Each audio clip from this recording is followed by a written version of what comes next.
Hello teachers, today I'm going to take you on a tour of Google Forms. The first thing you need to do is log into the Eden Prairie intranet, click on Resources, and scroll down to Google Drive. When your Google Drive opens up, over on the left-hand side, click on Create and go down and click on Forms. When a new form opens up, you're going to have a text box that shows up, and you have two options to start with. One is to title your form, and I'm going to put a title in here for My Favorites. And then you can choose any background theme color that you would like. You can go in and change this theme at any time, and I'll be sure to show you that. I'm going to click on the purple one and press OK.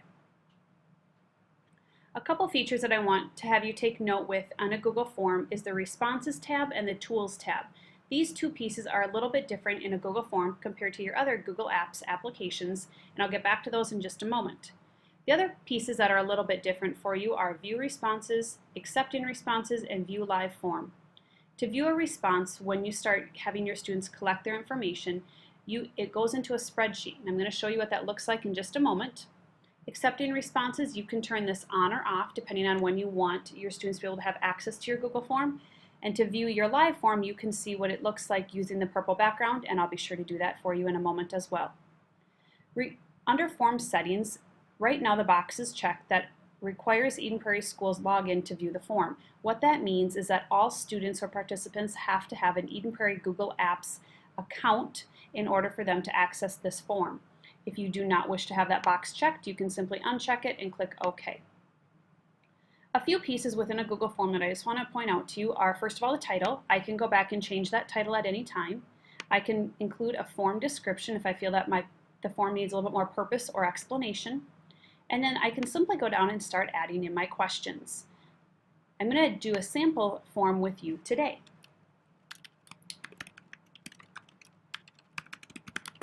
Within each of these questions, I can choose from a variety of different examples. I can do a text box, paragraph text, multiple choice, checkboxes, and etc. I'm going to model a few of these for you today. For what is your name, I'm just going to choose a simple text box, and I'm going to choose to have it be a required question, which means that all of my participants have to answer each of the questions that I put a checkbox here for before they are going to be allowed to submit their response. I'm going to press Done, and I'm going to do Add Item. And then I'm going to choose here, what is your favorite color? And down here I'm going to this time choose multiple choice.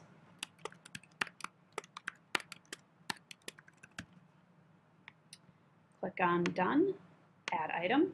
This time I'm going to choose from a list.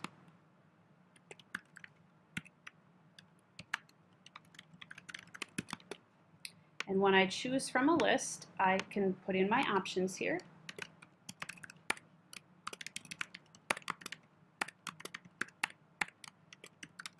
And I'll be sure to show you what that looks like in just a moment. I'm going to press Done on those and go up and view my live form so I can see how it's all coming together. At any time, if I feel that I want to go back in and edit my questions, all I have to do is go back into my editing screen and I can add more questions, or I can go ahead and click over here on the right hand side and edit any of the questions that I've already typed in. If my form is done the way I would like it to be, I can go over here and share my form a couple different ways. One way is to click on File, Add Collaborators, and here I can invite people to view the form with me.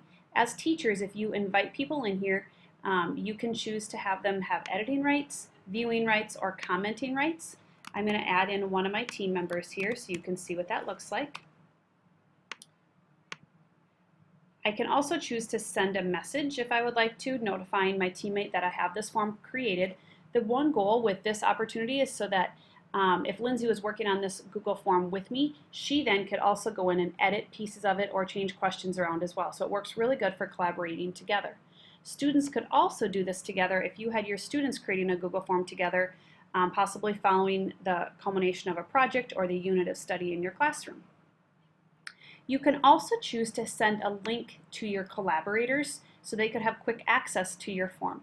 This would be really important if you were going to use or have them create a QR code that goes right to your Google form. You would want to use this link. If you were not going to have any other collaborators on your Google form and you simply wanted to send it to your students for them to be able to access it and only view it and complete the Google form, Then you want to use the blue button over here that says Send Form. When you send form, you want to use this link. This link right here allows students to view the form, but they do not have access to edit the form. This is really important as a classroom teacher to make sure you use this link when sharing your forms with your students. You can easily take this link as well and put it up into a Google shortener to create a QR code. I have a completed survey here that I just want to showcase for you for a moment, because I want to showcase that these are a few other question types that you could use within your form. Again, up here is a question that uses checkboxes, paragraph text, choose from a list, a rating question, and a rating question.